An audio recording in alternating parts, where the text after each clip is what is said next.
অকৃতজ্ঞ রাজনীতিবিদ, যখন যা তখন তা, এরকম চরিত্রের রাজনীতির নেতৃত্ব আজকে বাংলাদেশের এই সকল ক্রাইসিসের জন্য প্রধানত রেসপন্সিবল বলে আমরা মনে করি। মাঝে মধ্যে যখন পত্রপত্রিকা আসছিল যে বিএনপি সংস্কার চায় না, তখন ফখরুল ইসলাম সাহেব প্রায় 2 মাস আগে এক বক্তৃতা বলছেন সংস্কারের বাবা হচ্ছে বিএনপি। আপনাদের নিশ্চয় জানা আছে বাবা শব্দটা বলছেন। তো এরকম যদি বহু কিছুর বাবা হইতে চায়, সন্তানের বাবা, সংস্কারের বাবা, আমাদের তো কোনো আপত্তি নেই। বাবার দায়িত্ব পালন করতে পারলে উনি অনেক জনের বাবাই হইতে পারেন। 2 দিন আগে ওনাদের আরেক নেতা, প্রাক্তন বেসামরিক ব্যক্তি, সামরিক ব্যক্তি আপনি জানেন, উনি বলছেন সংস্কারের কোনো প্রয়োজনও নেই। পত্রিকা দেখছেন না? আচ্ছা, আমি সব পত্রিকার কাটিং আনছি, ওনাদের বক্তব্য, এটা আমার বলে না, পত্রিকা যেগুলো আসছে। তাহলে একজন বললেন যে সংস্কারের বাবা বিএনপি, আরেকজন বলছে সংস্কার দরকার নেই। এখন আমরা কোনটাকে বিশ্বাস করব? আমি ফখরুল সাহেবকে অনুরোধ করব, উনি আগামীকাল ভিতরে বা ওনার সময় মতো জামাত ইসলাম কোন কোন পয়েন্টে মিথ্যা বলছে এটা জাতির কাছে পরিষ্কার করবেন। ওনারা এখন একজন এক চ্যাপ্টার নিচ্ছেন জামাতের বিরুদ্ধে, সেক্রেটারি জেনারেল এক চ্যাপ্টার, স্ট্যান্ডিং কমিটি আরেকজন আরেক চ্যাপ্টার। ওনাদের আরেক নেতা বলছে যে জামাত ইসলামীকে ব্যান করা উচিত। ঠিক আছে না? খুব ভালো। তো জামাত ইসলামীকে যদি 91 সালে বিএনপি যে সরকার গঠন করছিল তার আগে ব্যান করতো, বা জামাত যদি তখন ব্যান থাকতো, বিএনপিতে বুঝে গেল ব্যান চাচ্ছে, তো তখন যদি ব্যান থাকতো জামাত ইসলামী, তাহলে ওনারা 91 সরকার গঠন করতেন কিভাবে? এরপরে যেটা সেটা হচ্ছে ফখরুল সাহেব একেবারে আরো এখন থেকে 56 বছর আগে গেছেন।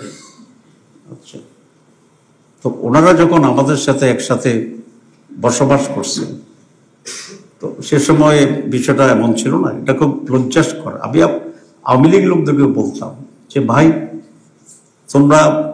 আমরা একসাথে আন্দোলন করছি বিএনপির বিরুদ্ধে, তোমাদের পাশে নিজামী সাহেবের ছবি আমি 28 অক্টোবর দেখাইছিলাম জনসভার ভিতরে, হাসিনা নিজামী একসাথে বসে আছে।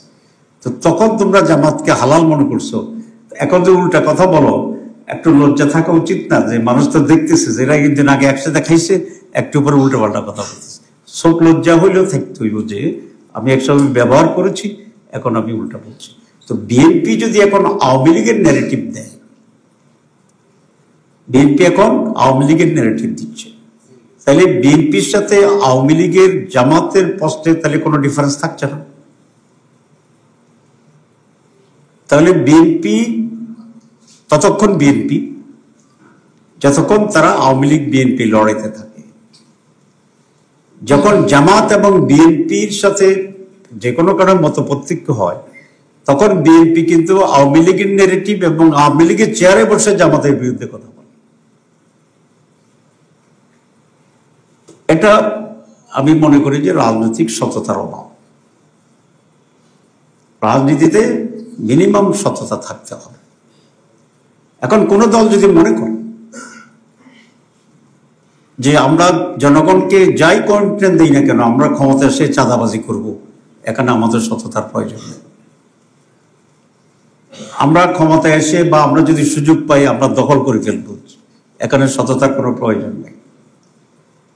আর একইভাবে তারা যদি রাজনীতিকেও সেইভাবেই চিন্তা করেন যে আমরা রাজনীতিতেও কোনো সততা মেনটেন করব না, আমরা প্রয়োজন হলে একসাথে থাকবো, প্রয়োজন হলে একসাথে খাবো, প্রয়োজন হলে একসাথে ঘুমাবো, প্রয়োজন হলে একসাথে ট্রেন চড়বো, প্রয়োজন হলে একসাথে মন্ত্রী পরিষদেও থাকবো, প্রয়োজন হলে আমরা কাঁধে কাঁধ মিলিয়ে ইলেকশনও করব, আবার যখন প্রয়োজন হবে আমরা সততার পরিচয় না দিয়ে তাদের বিরুদ্ধে ওই ইস্যুগুলো নিয়ে গালিগালাজ করবো, যে ইস্যুগুলো ফেসিবাদ এবং স্বৈরতন্ত্র তাদেরকে চিহ্নিত করতে চায়। এইটাই যদি রাজনীতির ক্যারেক্টার হয়, দলগুলোর ক্যারেক্টার হয়, তো তাহলে 54 বছরের যে সাফারিংসটা, এটা কি জনগণের জন্য? নো। জনগণের ভুল সিদ্ধান্তের জন্য? নো। 54 বছরের জনগণ সবসময় সঠিক সিদ্ধান্ত নিয়েছে। এটি পলিটিক্যাল পার্টিস, দি করাপ্ট পলিটিক্যাল লিডার্স, অকৃতজ্ঞ রাজনীতিবিদ, যখন যা তখন তা, এরকম চরিত্রের রাজনীতির নেতৃত্ব আজকে বাংলাদেশের এই সকল ক্রাইসিসের জন্য প্রধানত রেসপন্সিবল বলে আমরা মনে করি। দল পরিবর্তন হয়েছে, ক্ষমতার পালাবদল হয়েছে, রাষ্ট্র পরিচালনার ব্যক্তিদের পরিবর্তন হয়েছে, কিন্তু নীতিগত এবং মৌলিকভাবে কোয়ালিটির কোনো চেঞ্জ 54 বছরে হয়। যারাই ক্ষমতা গিয়েছেন তারাই প্রায় একই ধরনের দলীয়করণ, আত্মীয়করণ, আত্মীকরণ, লুটপাট, টেন্ডারবাজি, সাদাবাজি, নিজের দলদেরকে অবৈধভাবে সুযোগ সুবিধা দেওয়া, টাকা পাচার, নির্যাতন অপোজিশনের উপরে, এগুলো চলে আসছে। যখন আওয়ামী লীগ ক্ষমতা ছিল তখন অন্য দলগুলোর উপরে নির্যাতন চলছে, যখন অন্য কোনো দল ক্ষমতা ছিল তার বাইরের লোকদের উপরে কম বেশি নির্যাতন চলেছে। 54 বছর পরে এই ধরনের কোনো পরিবর্তনের আগে হয়নি, কিন্তু এবার একটি জনসম্পৃক্ত বা সকল মানুষের অংশগ্রহণে স্বৈরাচার এবং ফ্যাসিবাদ, জালেম, হত্যাকারী, লুটপাটকারী, বিদেশের আনুগত্যকারী, সার্বভৌমত্ব বিক্রিকারী, এরকম একটি ফ্যাসিস্ট সরকারকে সকলে মিলে, সাংবাদিক, ছাত্র, শ্রমিক, পেশাজীবী, গরিব, উপরতলা লোক, সাধারণ মানুষ, সবাই মিলে আমরা এমন এক অভূতপূর্ব পরিবর্তন আমরা এনেছিলাম, যার মাধ্যমে মানুষ এটা আশা করেছিল যে এইবার কমপক্ষে বাংলাদেশে একটি গুণগত পরিবর্তন হবে। কিন্তু এক বছরের মাথায় এসে আমরা অত্যন্ত হতাশভাবে আমরা দেখছি যে রাজনৈতিক দলগুলোর ভিতরে আদর্শিক, চরিত্রগত বা গুণগত খুব বেশি পরিবর্তন হচ্ছে, এটা আমরা দেখি না। আমরা নোবেল লরিয়েট ডক্টর ইউনূসকে প্রদান করি, একটি ইন্টারিম গভর্নমেন্ট আমরা সকলে মিলে করেছিলাম, এবং ডক্টর ইউনূস এমন একজন ব্যক্তি যে কোনো একটি রাষ্ট্রপ্রধান হিসাবে কোয়ালিটি, নৈতিকতা, সততার দিক থেকে উনি অনন্য, এবং সেটা নিয়ে এই এক বছর এটা প্রমাণ করেছেন। অনেকের ব্যাপারে, ক্ষমতার কাছাকাছি লোকদের ব্যাপারে আমরা নানা অভিযোগ পেলেও ডক্টর মোহাম্মদ ইউনূস, আমাদের চিফ অ্যাডভাইজার, তার ব্যাপারে নৈতিক এমন কোনো অভিযোগ আমরা এখনো পাইনি। এবং আমি মনে করি যে উনি সিনসিয়ারলি 3টি কাজ করবেন বলে ঘোষণা দিয়েছেন, যেটা পুরানো কথা আপনারা জানেন। প্রথম যেটা, সেটা হচ্ছে উনি কিছু পরিবর্তন আনবেন, গুণগত পরিবর্তন আনবেন, এবং সেই জন্য উনি রিফর্মস কমিটি করেছেন, এনসিসি করেছেন, পরে ন্যাশনাল কনসেনসাস কমিটি করেছেন, এবং সেটাকে কেন্দ্র করে আমরা সকল দল যারা আজকে ক্রিয়ারত আছেন বা 24 জুলাইতে যারা আন্দোলন করেছিলেন, ছোট বড় 2 জনের পার্টি, 3 জনের পার্টি, বিশাল বড় পার্টি, মাঝ ধরনের পার্টি, আমরা সকলেই মিলে কিন্তু সেখানে কন্ট্রিবিউট করেছি। এবং সেই কারণে 31টা দল সেই কনসেন্সাস কমিটির মিটিংয়ে আমরা ইনভাইটেড ছিলাম, আমরা কাজ করেছিলাম। অনেকে আমাদেরকে মাঝে মধ্যে বলতো যে এমন দল নিয়ে আপনারা বসছেন যিনি তার সেক্রেটারির নাম বলতে পারবে না। আমরা বলেছি এটা ঠিক হতে পারে আপনার বক্তব্য, কিন্তু উনি যদি একজনই হন একটি দলে, তো তিনি তো কিছু কন্ট্রিবিউট করেছেন। সুতরাং জুলাই মুভমেন্টে একজনও, এক দলে একজন হলেও যারাই কন্ট্রিবিউট করেছে, একটা স্লোগান দিয়েছে, কাউকে একটু পানি দিয়েছে, আমরা সকলকে রিকগনাইজ করে দেশের একটা সার্বিক পরিবর্তন আনার জন্য আমরা কিন্তু একটা সংস্কার কমিশনের অধীনে কয়েক মাস ধরে আমরা কাজ করছি। এবং আপনারা প্রায় সকলেই সকালবেলা যেতেন, আবার রাত পর্যন্ত সেখানে থাকতেন, আমাদের ব্রিফিং নিতেন, টেলিভিশনে ব্রডকাস্ট করা হয়েছে, এবং একটা নীতিগত কনসেনসাস পর্যায়ে আসার জন্যই তো মাসের পর মাস লাগছে। ব্যাপারটা যদি এমন হতো যে পার্টি যেটা বলে সেটাই ঠিক, এবং সেটার উপরে একটা গণভোট হবে। তো তাহলে তো আমরা বলতাম সব পার্টিকে যে আপনারা কি কি চান লিখে দেন, সব পার্টির লেখার উপরে একটা গণভোট হবে। তো সব পার্টি লেখার উপরে যদি একটা গণভোট হইতো, এক পার্টি একটা লিখতো, তো আসলে কোনটা সিদ্ধান্ত হইতো, গণভোটের রায় কি হইতো? It's impossible. সেই জন্য যে সকল দল মিলে আলাপ আলোচনা করে, কম্প্রোমাইজ করে, স্যাক্রিফাইস করে, এক একটা অন্য গ্রহণ করে, যেটা আমরা একটা কনসেনসাসে ঐকমত্যে এসে পৌঁছেছিলাম, সিদ্ধান্ত হয়েছে, that was the final and that was the decision of the consensus committee. আমি আরেকদিন আপনাকে দেখাইছিলাম যে কনসেনসাস কমিটির ভিতরে দেখা যায় 29টা দল একমত হয়েছে, 2টা দল দ্বিমত পোষণ করেছেন, 26টা একমত হয়েছে, 5টা দ্বিমত করেছে। ন্যাচারাল সিদ্ধান্ত হওয়ার প্রক্রিয়া তো এটাই যে মেজরিটি যেটা, আমরা কিন্তু এখন মেজরিটিতে এবার নেই, আমরা মোর দেন 2/3 যারা একমত হয়েছে তাটাকেই সিদ্ধান্ত হিসেবে দিয়েছি। কোশ্চেন আছে নোট অফ ডিসেন্টের ব্যাপারে। ইয়েস, নোট অফ ডিসেন্ট সারা দুনিয়ায় প্রচলিত দ্বিমত পোষণের একটি গণতান্ত্রিক প্রক্রিয়া। এটা ব্যক্তি দিতে পারেন, দলও দিতে পারেন। সেই হিসাবে যাদের যে দ্বিমত ছিল তার সেখানে নোট অফ ডিসেন্ট দিয়েছে। কিন্তু পৃথিবীর ইতিহাসে একটি ঘটনাও নাই, আমি আপনাদেরকে চ্যালেঞ্জ দিয়েছি। চ্যালেঞ্জ দিয়েছি এই জন্য যেহেতু এটা নিয়ে একটা বিভ্রান্তি তৈরি করছে। আমি অনেক বুদ্ধিজীবীকে, বিশ্ববিদ্যালয়ের শিক্ষকদেরকে জিজ্ঞেস করেছিলাম যে এরকম ডিসেন্ট সহ গণভোটের কোন নজির আছে কিনা। অনলাইনে তারা যতটুকু জানতে পেরেছে কালকে আমাকে বলেছে নোট অফ ডিসেন্ট সহ কোন গণভোটের কোন নজির সারা দুনিয়াতে এখন পর্যন্ত নাই। কারণ নোট অফ ডিসেন্ট হচ্ছে একটি ব্যক্তির অথবা একটি দলের তার দ্বিমত থাকার বিষয়, কিন্তু সিদ্ধান্ত তো হচ্ছে যেটা মেজরিটি নিয়েছে, 2/3 নিয়েছে, 3/4 নিয়েছে, যেটা হচ্ছে সেটা। সুতরাং বিএনপি নোট অফ যখন ডিসেন্ট দিয়েছে আমরা কোনো আপত্তি করিনি। আমি এবং বিএনপির প্রতিনিধি আমরা দুজন কিন্তু এক সোফায় বসতাম। অ্যারেঞ্জমেন্টটা এমন ছিল যে একটা সোফায় 2 জন জামাত এবং বিএনপির প্রতিনিধি, তার পাশে আর একটা সোফায় আমাদের সাথে সঙ্গে ছিল তারা, আপনারা দেখেছেন।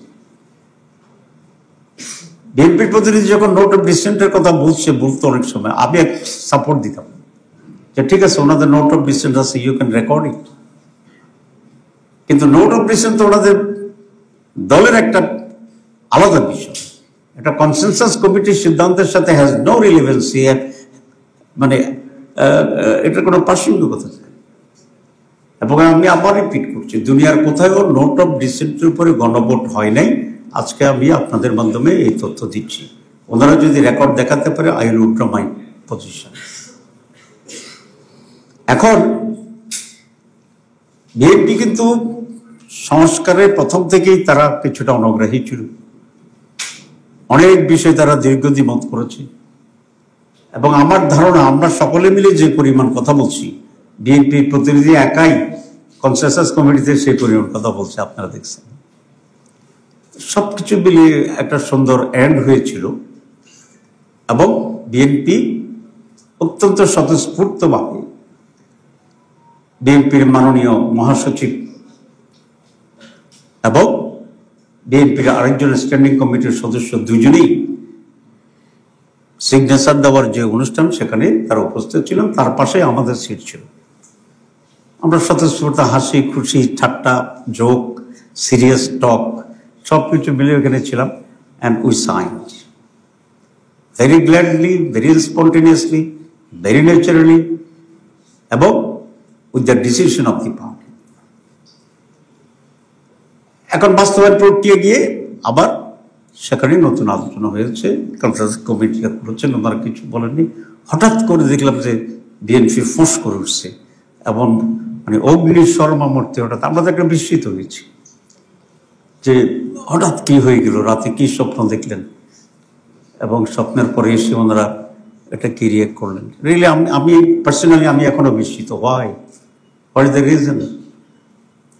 2 নম্বর কথা হচ্ছে ওনারা যদি পদ্ধতি নিয়ে দ্বিমত পোষণ করেন, দে ক্যান ডু দিস, কিন্তু এখানে জামাতের সাথে তো কোনো সম্পর্ক নেই। এটা তো কনসেনসাস কমিটি, বিএনপি, সরকার, বিএনপি, এখানে বিএনপি জামাত তো কোনো পয়েন্ট না, জামাত জামাতের জায়গায় আছে, ওনারা ওনাদের জায়গায় আছে। আমরা বুঝে শুনে যেহেতু সিগনেচার করেছি, আমরা দ্বিমত পোষণ করার কথা কোনো প্রয়োজন হচ্ছে না আমাদের। ওনারা হয়তো সিগনেচার আগে ঠিক মতো বুঝে শুনে করে নাই হয়তো বা, তো পরে যখন বুঝটা আসছে ওনাদের দৃষ্টিতে তখন ওনারা বিচার করছে, তো করেন। কিন্তু আমরা বিশ্বের সাথে দেখলাম যে ওনারা সংস্কারের বিরোধিতা সাথে সাথে জামাত ইসলামীকে টার্গেট করে বিরোধিতা করা শুরু করেছে। আপনারা দেখেন ওনাদের কথার ভিতরে অনেক কন্ট্রাডিকশন আছে। মাঝে মধ্যে যখন পত্র পত্রিকা আসছিল যে বিএনপি সংস্কার চায় না, তখন ফখরুল ইসলাম সাহেব প্রায় 2 মাস আগে এক বক্তৃতা বলছেন সংস্কারের বাবা হচ্ছে বিএনপি। আপনাদের নিশ্চয় জানা আছে বাবা শব্দটা বলছেন। তো এরকম যদি বহু কিছুর বাবা হইতে চায়, সন্তানের বাবা, সংস্কারের বাবা, আমাদের তো কোনো আপত্তি নেই। বাবার দায়িত্ব পালন করতে পারলে উনি অনেক জনের বাবাই হইতে পারেন। একদিকে সেক্রেটারি জেনারেল বলছেন সংস্কারের বাবা বিএনপি। 2 দিন আগে ওনাদের আরেক নেতা, প্রাক্তন বেসামরিক ব্যক্তি, সামরিক ব্যক্তি আপনি জানেন, উনি বলছেন সংস্কারের কোনো প্রয়োজন নেই। পত্রিকা দেখছেন না? আচ্ছা, আমি সব পত্রিকার কাটিং আনছি, ওনাদের বক্তব্য, এটা আমার বলে না, পত্রিকা যেগুলো আসছে। তাহলে একজন বললেন যে সংস্কারের বাবা বিএনপি, আরেকজন বলছে সংস্কার দরকার নেই। এখন আমরা কোনটাকে বিশ্বাস করব? ওনারা বললেন যে জামাত ইসলামী কি করছে, মিথ্যা বলে জনগণকে বিভ্রান্ত করছে। এখন কোনটা আমরা মিথ্যা কথা বললাম, এই কথাটা তো আমাদের জানার একটা অধিকার আছে। আপনারা না, যেহেতু আমরাই মিথ্যা বলছি বলতেছে, তাহলে কোনটা মিথ্যা বললাম এই কথা আমাদের জানার অধিকার আছে। আমি ফখরুল সাহেবকে অনুরোধ করব, উনি আগামীকাল ভিতরে বা ওনার সময় মতো জামাত ইসলাম কোন কোন পয়েন্টে মিথ্যা বলছে এটা জাতির কাছে পরিষ্কার করবেন। আরেকজন বলছেন যে জামাত ইসলামী প্রতারণা করে আমাদেরকে বেকায়দায় ফেলে দিচ্ছে। ওনারা বেকায়দায় পড়ছেন কিনা এটা আমরা জানি, এটা ওনারা বুঝতে পারেন, কিন্তু আমাদের কোন কথার কারণে ওনারা বেকায়দায় পড়ে গেলেন এটা আমরা টের পাচ্ছি না, কারণ আমরা এমন কিছু করতেছি না যে ওনারা বেকায়দায় পড়েছেন। তা আমি মনে করি এগুলো ওনাদেরকে এখানে পরিষ্কার করা দরকার। ওনারা এখন একজন এক এক চ্যাপ্টার নিচ্ছেন জামাতের বিরুদ্ধে। সেক্রেটারি জেনারেল এক চ্যাপ্টার, স্ট্যান্ডিং কমিটি আরেকজন আরেক চ্যাপ্টার। ওনাদের আরেক নেতা বলছে যে জামাত ইসলামীকে ব্যান করা উচিত। ঠিক আছে না? খুব ভালো। জামাত ইসলামীকে যদি 91 সালে বিএনপি যে সরকার গঠন করছিল তার আগে ব্যান করত, বা জামাত যদি তখন ব্যান থাকতো, বিএনপিতে বুঝে গেল ব্যান চাচ্ছে, তো তখন যদি ব্যান থাকতো জামাত ইসলামী, তাহলে ওনারা 91 সরকার গঠন করতেন কিভাবে? কারণ জামাতের সমর্থন নিয়েই তো সরকার গঠন করছে। তো জামাত ব্যান থাকলে তাহলে 91 সরকার কিভাবে গঠিত হইতো জামাত ব্যান থাকলে? আমি ওনাদের কাছ থেকে এই ক্লারিফিকেশনটা চাইতেছি। আপনাদের খেয়াল আছে না, জামাত ইসলামী তখন 18 আসন আমরা পেয়েছিলাম, কোন দলের মেজরিটি পাইনি। তখন ম্যাডাম খালেদা জিয়া জামাত ইসলামীর কাছে অ্যাপ্রোচ করেছিলেন বিএনপিকে সমর্থন দেওয়ার জন্য, সরকার গঠনের জন্য। আমরা বঙ্গভবনে গিয়ে চিঠি দিয়ে বিএনপিকে সমর্থন দেওয়ার পরে বিএনপি মেজরিটি হয় এবং সরকার গঠন করে। আচ্ছা, সেটা নিঃস্বার্থ হইতে পারে, যারা বলছে সেটা কোনো ম্যাটার না। ম্যাটার হচ্ছে জামাত যদি ব্যান্ড থাকতো, 18 সিট না যোগ হইতো বিএনপির সাথে, তাহলে বিএনপি কি সরকার গঠন করতে পারতো না? তো তাহলে বিএনপি যদি 91 সালে সরকার গঠন করতে না পারতো, আজকে বিএনপি কি এই অবস্থায় আসতে পারতো? বিএনপির ইতিহাস তো এরকম হইতো না, হয়তো ভিন্ন হইতো। তখন আওয়ামী লীগ আবার সরকার করতো, তারপরে কি হইতো, এটা কাল্পনিক, এখন তো আমরা বুঝছি না। তাহলে বিএনপি নেতারা এমন কথা বলেন যে কথা যদি সত্য হয় বা সত্য হইতো, তাহলে বিএনপির নিজস্ব পজিশনেরও একটা হুমকির ভিতরে পরিচিত, সরকার করতে পারত না। কথাটা কি আমি বুঝাতে পারছি আপনাদের? আমি 91 সালে সরকার গঠনের পরে ওমরায় গেছিলাম। তো সেখানে লোকেরা আমাকে ধরছে যে আপনারা মহিলা নেতৃত্বকে সমর্থন দিলেন কেন, কারণ খালেদা জিয়ার নেতৃত্বে তো এটা তো একটা বেকায়দা প্রশ্ন। তা আমি বললাম যে আমরা তো পুরুষেরও দাঁড়াইছিলাম, কিন্তু এই দেশের মানুষ তো দুইটা বড় দলকে বেশি আসন দিয়ে মাত্র 18 আসন দিয়ে পাশ করিয়ে জামাত ইসলামীকে তো আত্মাইয়ুতে বসে রাখছে। আত্মাইয়ুতে বুঝেন তো, নামাজ শেষ করার আগে যে আমরা পড়ি বসে, তো জামাত আত্মাইয়ুতে বসে দিয়েছে মানুষ, দুই পক্ষে দুই মহিলা। এখন আমাদের অবস্থা ছিল এরকম যে আমরা যদি মহিলার দিকে না তাকাই তাহলে আজীবন আত্মাইয়ুতে বসে থাকতে হয়, সালাম ফিরিতে পারি না। তো আরেকটা হচ্ছে কোন রকমের ডান দিকে তাকাইয়া সালাম ফিরে গিয়ে আবার সোজা হয়ে দাঁড়িয়ে গেলাম, ঠিক আছে। তো আমরা 91 সালে ওই আত্মাইয়াতু থেকে নামাজ শেষ করার জন্য বিএনপির দিকে সমর্থন দিয়া তো আমরা এই সরকারটা গঠন করে দিছি। তো এই জন্য বলছি যে বিএনপি যে বলছে জামাতকে ব্যান করতো, জামাত যদি 91 আগে ব্যান হতো তাহলে বিএনপি কিভাবে সরকার গঠন করতো জামাতের সহযোগিতায়, এই ব্যাখ্যাটা আমি ওনাদের কাছ থেকে চাই। আজকে আমাদের বেশি কথা না, আমাদের বন্ধুরা যেটা বলে সেটার ব্যাপারে আমরা একটু ক্লিয়ার হতে চাইতেছি। এরপরে আওয়ামী লীগের বিরুদ্ধে যত আন্দোলন হয়েছে, এই আন্দোলনে সবচেয়ে বেশি স্যাক্রিফাইসটা কে করছে, যে কারণে আজকে পরিবর্তন, যে কারণে আছে আর একটা সরকার গঠনের চিন্তা, নির্বাচনের চিন্তা। আমাদের তো সিনিয়র 11 জন নেতাকে হত্যা করছে আওয়ামী লীগ, কিন্তু বিএনপির এমন কোন সিনিয়র নেতাকে কি ফাঁসি দিচ্ছে? তাহলে ফাঁসিটা খাইছি আমরা, প্রফিটটা আর প্রফেশন হিসেবে বিএনপি। তো তারপরে তো আমরা কিছু বলি না, কারণ আমরা তো একটা সিভিলাইজড পলিটিক্যাল পার্টি, আমরা কারো উপকারকারী খোটা দিই না। কিন্তু যা উপকার পাইছে এবং যা গভর্নমেন্ট ফর্ম করছে, যারা আমরা হেল্প করলাম, হে আবার আমাদেরকে উল্টা কথা বলতেছে। তো এটা কি রাজনীতির সংজ্ঞা, রাজনীতির আভিজাত্যে, রাজনীতির কালচারে, রাজনীতির ক্যালকুলেশনে, অথবা রাজনীতির আপনার যে এনভায়রনমেন্ট, সেটা কি এটা পড়ে? এরপরে যেটা সেটা হচ্ছে ফখরুল সাহেব একেবারে আরো এখন থেকে 56 বছর আগে গেছেন। আচ্ছা, তো ওনারা যখন আমাদের সাথে একসাথে বসবাস করছেন, তো সে সময় বিষয়টা এমন ছিল না, এটা খুব লজ্জাস্কর। আমি আওয়ামী লীগ লোকদেরকে বলতাম যে ভাই, আমরা একসাথে আন্দোলন করছি বিএনপির বিরুদ্ধে, তোমাদের পাশে নিজামী সাহেবের ছবি আমি 28 অক্টোবর দেখাইছিলাম জনসভার ভিতরে, হাসিনা নিজামী একসাথে বসে আছে। তো তখন তোমরা জামাতকে হালাল মনে করছো, এখন যে উল্টা কথা বলো, একটু লজ্জা থাকা উচিত না? যে মানুষ তো দেখতেছে যে এরা কিন্তু আগে একসাথে খাইছে, একটু পরে উল্টো পাল্টা কথা বলতেছে। সব লজ্জা হইলেও থাকতে হইব যে আমি একসময় ব্যবহার করেছি, এখন আমি উল্টা বলছি। তো বিএনপি যদি এখন আওয়ামী লীগের ন্যারেটিভ দেয়, বিএনপি এখন আওয়ামী লীগের ন্যারেটিভ দিচ্ছে, তাহলে বিএনপির সাথে আওয়ামী লীগের জামাতের পোস্টে তাহলে কোনো ডিফারেন্স থাকছে না।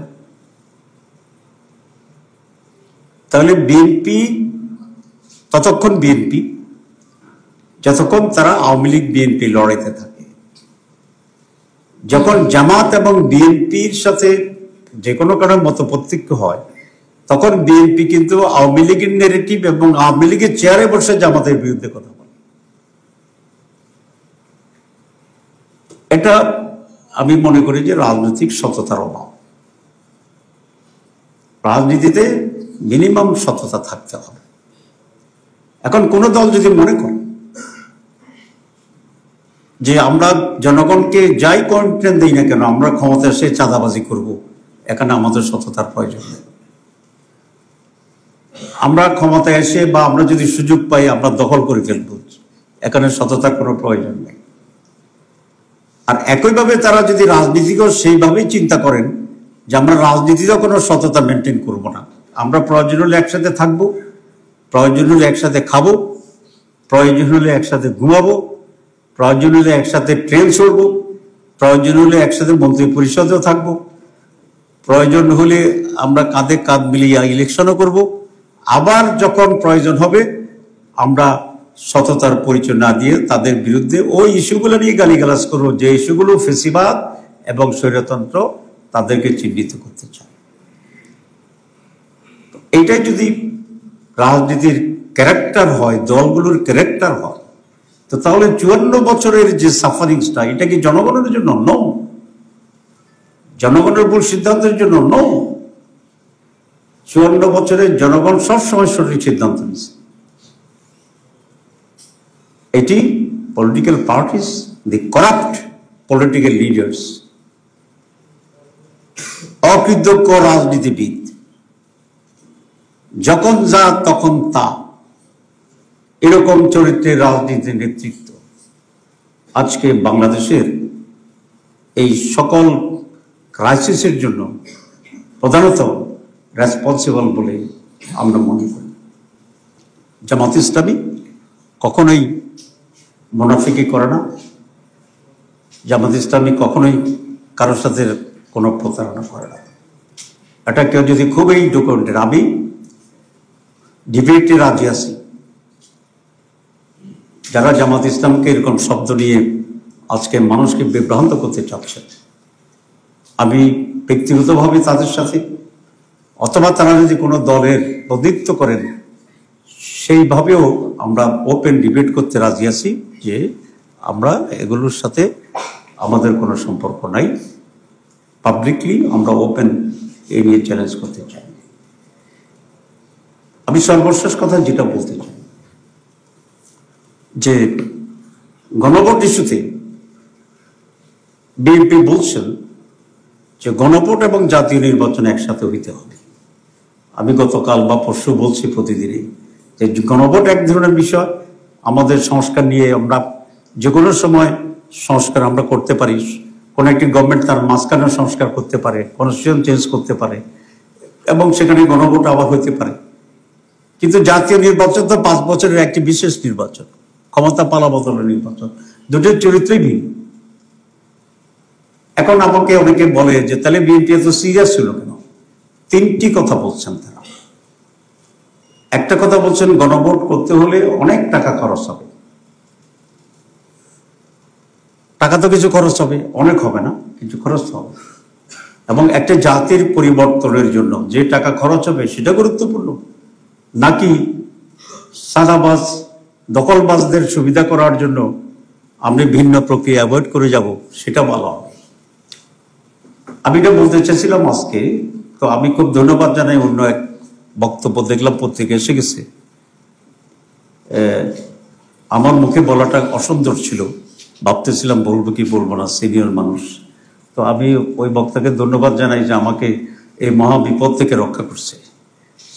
তিনি বলছেন যে গত 14 বছর আর এই ইউনূস সরকারের 1 বছরে, আমি কোনো দলের কথা বলি না, ইউনূস সরকারের কথা বলছি, কিন্তু কে করছে সেটা ইউনূস সাহেব বের করবে।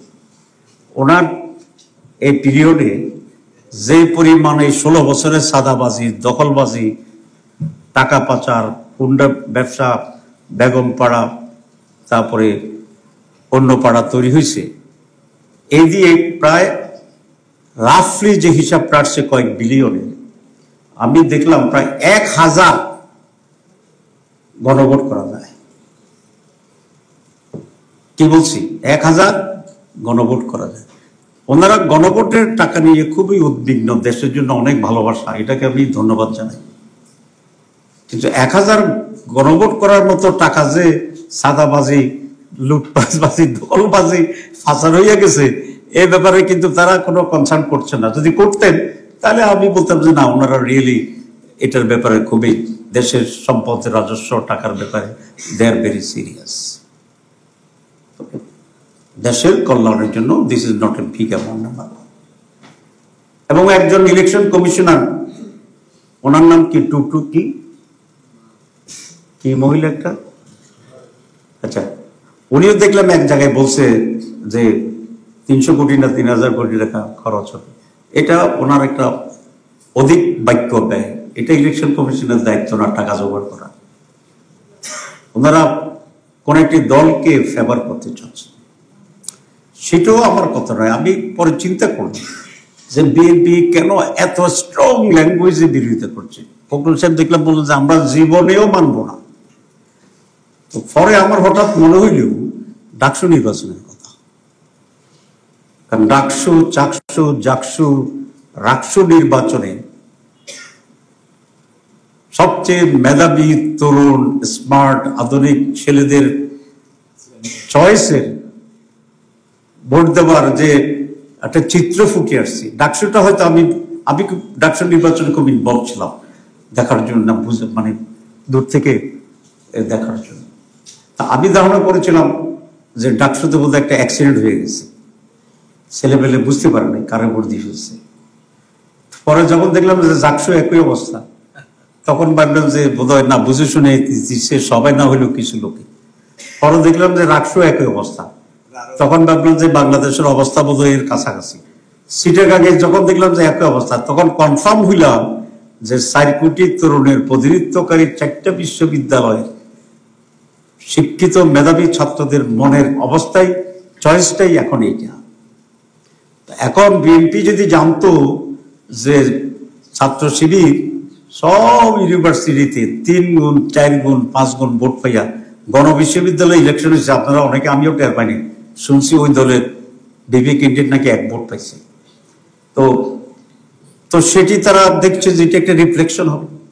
এখন গণভোট যদি হয় আগে, তাহলে আমি নিশ্চিত 80% হার পক্ষে হবে বিএনপি যদি বিরোধিতা করে, আর 20% নার পক্ষে হবে যদি বিএনপি না থাকে।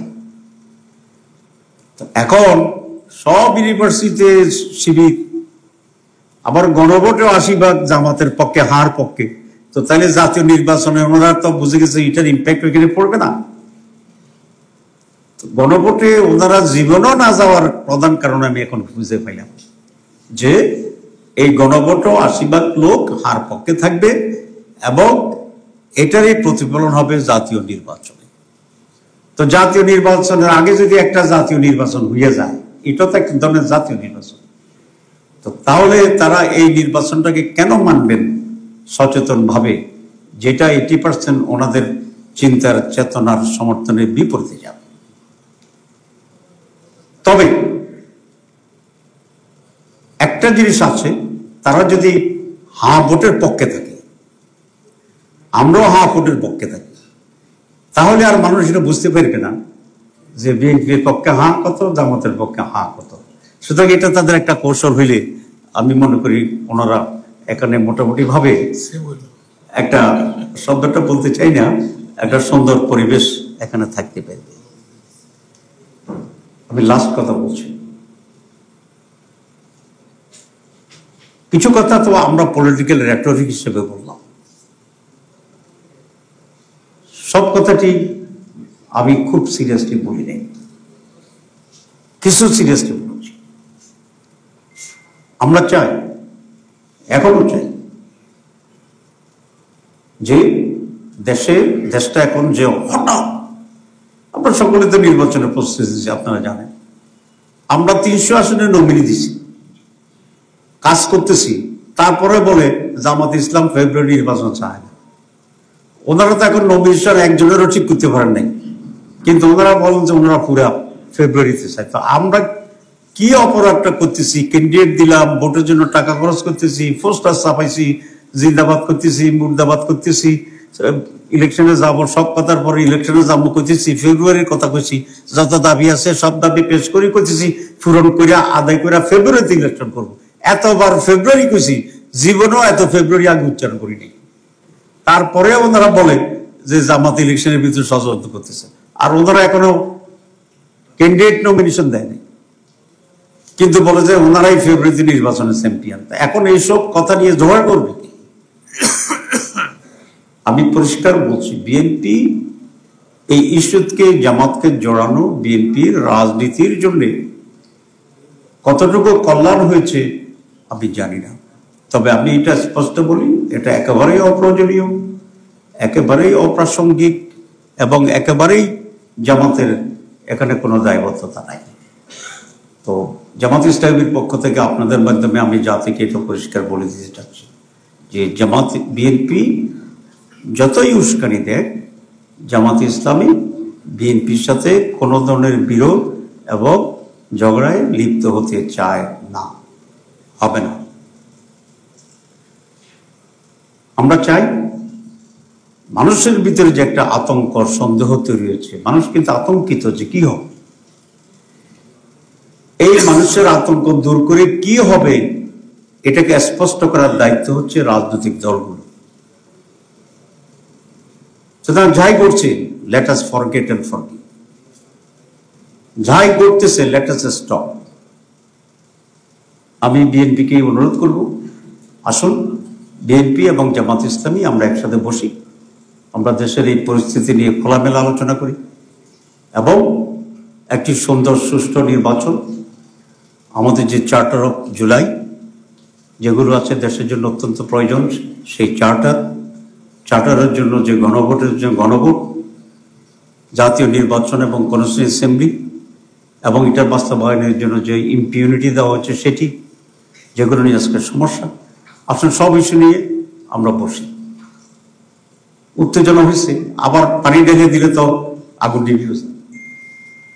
বাংলাদেশের মানুষ, রাজনৈতিক দলগুলো এই ধরনের দায়িত্বহীন অস্পষ্টতা এটা চায় না। মানুষ চায় একটা সমঝোতা, একটা সমাধান। আমি সেই আলোচনার জন্য আহ্বান করছি। জামাত ইসলামী এবং বিএনপি যদি একটি সমঝোতার কাছাকাছি আসে, তাহলে বাকি যারা রাজনৈতিক স্টেক আছে আমরা তাদের সাথে আলোচনা করবো একটা গাইডলাইন তৈরি করে। তখন এটা সার্বজনীন সকল দলের একটি মতামতে রূপান্তরিত হবে। আর যদি তাই হয় তাহলে আমরা আশা করি আজকের যে সংকটের আভাস আমরা দেখছি সেখান থেকে এই জাতি পরিত্রাণ পাবে। আরেকটি কথা ওনারা বলেন, সকলেই বলেন যে যদি সমঝোতা না হয়, ইলেকশন না হয়, তাহলে কি হবে? ফেসিবাদ এসে যাবে। তো ফেসিবাদ আসবে, আপনি তো বলতেছেন। তো ফেসিবাদ আসলে আপনি যদি ফেসিবাদ না চান, তো তাইলে আসেন, শান্ত হন, আমরা শান্ত হই, সবাই মিলে আমরা করি। মানে অন্যের উপর দায়িত্ব আমার শতভাগ। আমরা যখন আপনার প্রশাসনের কথা বলি যে বিএনপি 80 ভাগ, পরের দিনই বিএনপি বলছে জামাত 80 ভাগ। তারপরে যে জামাত যেখানে যেখানে 80 ভাগ আছে সবগুলোকে ট্রান্সফার করে দেন, আমরা রাজি আছি। তাহলে ওরা বলে কেন 80 ভাগ নিচে আর 20 ভাগ যে বাকি আছে, এসব কথা বলে ওইটাও নিয়ে আপনারা শতভাগ হইতে চায়। তো এসব রাজনীতি কৌশল তো আজকাল মানুষ বুঝে যায়। আমরা কৌশলী হইতে চাই না, আমরা খেলতে চাই না, এবং রাজনীতির খেলা আছে কিন্তু বেশি খেলাটা রাজনীতিকে ঝুঁকিপূর্ণ করে দেয়। সেই জন্য আমি এই উদাত্ত আহ্বান আজকে জানানোর জন্য বলছি যে আমরা তো বলেছি বিএনপিকে আমি আহ্বান করছি যে আসেন আমরা বসি, ওখানে বসি, আমরা কথা বলি, বলে একটা সমন্বয়, সমঝোতা, আন্ডারস্ট্যান্ডিং এর মাধ্যমে আমরা আগামীতে বাংলাদেশ কিভাবে সত্যিকার অর্থে একটি স্বাধীন, সার্বভৌম নতুন বাংলাদেশ হতে পারে, আমাদের এজেন্ডাগুলো কি। আমরা মনে করি একটা রোড তৈরি হওয়া উচিত, এই রোডের বাউন্ডারি কেউ ক্রস করবে না, এবং এই রোডের ভিতরেই আমরা প্রতিযোগিতার দৌড় দেব, ঠিক আছে? তাহলে জাতি একটা স্বস্তি পাবে। এবং আমি ঐকমত্য কমিশন এবং প্রধান অ্যাডভাইজারের কাছে অনুরোধ জানাবো, আপনি মেহরবানি দৃঢ় থেকে যাহা সঠিক আপনি সেই সিদ্ধান্ত নেন, জনগণ আপনার পাশে থাকবে। আপনি কত লোকের সমর্থন চান? লাখ লাখ? ইয়েস। কোটি কোটি? ইয়েস। আপনি বলেন কত লোকের সমর্থন আপনি চান, এই জাতি আপনাকে সেই সমর্থন দেবে। আপনি কোনোভাবেই অন্যায় এবং অন্যায্যতার ব্যাপারে আপনার নমিনি হবে না। এটা দেশের পক্ষ থেকে আপনার প্রতি আমাদের সুনির্বন্ধ, সশ্রদ্ধ, আন্তরিক আবেদন। গণভোটের প্রস্তাব তো জাতীয় কনসেনসাস কমিটিতে আসছিল এবং এটাকে লিখিত ভিত্তি দেওয়ার জন্য গণভোটের প্রয়োজন বলে আমরা সকলে একমত হয়েছি, এবং যিনি এই কথা বলেছেন তার দলও সেখানে বক্তব্য রেখেছে, এটার পক্ষে একমত হচ্ছে। সে রেকর্ড এনসিসির কাছে আপনারা পাবেন। তাদের বক্তব্য এনসিসিতে গণভোটের পক্ষে ছিল, অনেক জোরালো ছিল। না, আমরা দুইটাতেই আছি, কারণ আপনারা জানেন পৃথিবীর বহু দেশে একসাথে যুদ্ধ চলতেছে, আলোচনা চলতেছে। ইসরায়েলে আপনারা দেখছেন না, তারপরে আপনারা এই পুতিন এবং এর যে না দেশটা হচ্ছে ইউক্রেন, হচ্ছে না, আফগানিস্তান আর পাকিস্তান যুদ্ধ শুরু হয়েছিল, আবার আলোচনা চলতেছে না। This is the normal practice of the world, both in war, both in চুক্তি, সব জায়গায়। আমাদের আন্দোলন দুইটাই চলবে। আগামীকাল আমাদের শীর্ষ নেতৃবৃন্দের বৈঠক আছে, আমাদের সাথে যে 8 দল আছে সেই শীর্ষ বৈঠকে আমরা আন্দোলনের পরবর্তী কর্মসূচি দেব। আমাদের পক্ষ থেকে একটা মহাসমাবেশ করার প্রস্তাব আমরা কালকে রাখবো। আমি এর জবাব অনেক আগে দিয়েছিলাম আগেরটাতে, যে ইফ যদি ইজ হয়, বাট কিন্তু হোয়াট কি, এটা মুখস্থ করেছিলাম ক্লাস 2-তে, ঠিক আছে? তো বলছি নির্বাচনে ইফ, যদি, বাট এসব নিয়ে কোনো কিছু বলার কোনো সুযোগ নেই না। আমি আজকে মিডিয়ার মাধ্যমে দিয়েছি, বাকিটা তারা যদি ন্যূনতম পজিটিভলি নেয়, কালকে দেখি না পত্রিকায় কি বলে। তো আশা করি যদি আমাদেরকে ব্যান না করে আর কি কাল পর্যন্ত, তো তাহলে তো আমরা সেটাও করতে পারবো। জি, ওকে, থ্যাংক ইউ ভেরি মাচ। একটা লাস্ট, জি, কোন টেলিভিশন? 21, জি। আচ্ছা, উনি আপনাদের যদি ধৈর্য থাকে আমি 1 মিনিট জবাব দিই। প্রথম কথা হচ্ছে, আমি তো নতুন নির্বাচিত হয়ে গেছে এই খবর ওনার জানা আছে, আমাদের কিন্তু জানা নাই। আচ্ছা, কারণ হচ্ছে এখনো আমরা কোনো রেজাল্ট আজকে দিচ্ছেন সকালে। আচ্ছা, তাহলে আমাদের ইলেকশন কমিশন দেখেন এত ইন্ডিপেন্ডেন্ট যে তারা নিজেরাই ঘোষণা করে দিচ্ছে নাইবে আমিরের নওয়াজের বাইরে। তো কমিশন স্বাধীন আমাদের এত বেশি আজকে করছে, তাহলে ওই জন্য। জি জি, না, থ্যাংক ইউ ভেরি মাচ। বলছি যে আমাদের ইলেকশন কমিশন এত স্বাধীন যে আমির নাইবে আমির জানিনা ঘোষণা করে দিচ্ছে, এটা অ্যাবসলিউটলি দেশ স্বাধীন। 2 নম্বর হচ্ছে জামাত ইসলামী নির্বাচনে 3টা নো এর সমন্বয়, 3টা নো। একটা হচ্ছে no candidate, no panel, no campaign. আমাদের এখানে কেউ ক্যান্ডিডেট দিতে পারে না, সকলেই ক্যান্ডিডেট, সকলেই ভোটার। সুতরাং যারা এলিজিবল ভোটার তারা যে কোনো লোককে ভোট দিতে পারে, নিজেকে দিতে পারে না। এই ভিত্তিতে যিনি সবচেয়ে হাইস্ট পান উনি আমি নির্বাচিত হন। এই জন্য কে কারে ভোট দিচ্ছে আমরা এই প্রবলেম জানতাম। এই যে আপনি বলছেন রেজাল্ট হয়ে গেছে, এটা তো জানি না, তারা ইন্ডিপেন্ডেন্ট। আচ্ছা, 2 নম্বর হচ্ছে কেউ কারো পক্ষে ক্যাম্পেইন করতে পারবে না এবং কেউ দেখাইতে পারে না যে আমি অমুকের ভোট দিছি, ঠিক আছে? সুতরাং কোনো ক্যাম্পেইন এখানে নেই। আর এখানে কোনো প্যানেল সিস্টেমে নাই যে 3জন 4জন মিলে, প্রেসিডেন্ট একজন, সেক্রেটারি একজন, নাইবে একজন, প্যানেল আছে। This is the unique electoral system in the whole world. কোথাও এইরকম ফেয়ার, নিরবিচ্ছিন্ন, পিওর নির্বাচনী পদ্ধতি নাই। কারণ আমাদের একটা বেসিক পয়েন্ট আছে, ক্ষমতার প্রতি লোভ, এটা এখানে জায়েজ নেই। কেউ যদি ডাইরেক্টলি ইনডাইরেক্টলি প্রমাণিত হয় যে উনি আমির হতে চান, উনি সেক্রেটারি হতে চান, তাহলে he will be declare unfit for this. এরকম ঘটনা আমাদের দলে আছে। সুতরাং কেউ এটা প্রকাশ করতে পারে না যে আমার একটা ভোট দাও। তো দিলে যদি প্রকাশিত হয়, he will be expelled from the party. ওইটাকে আমরা ইম্পিউনিটি রাখছি, যেটা বিএনপি মানতে চায় না। 270 দিনের বহু মজার কথা তো আছে। আর আপনার তো থ্যাংক ইউ। আর বোধহয় আমরা শেষ করতে পারি ওনাদের ধৈর্যটা।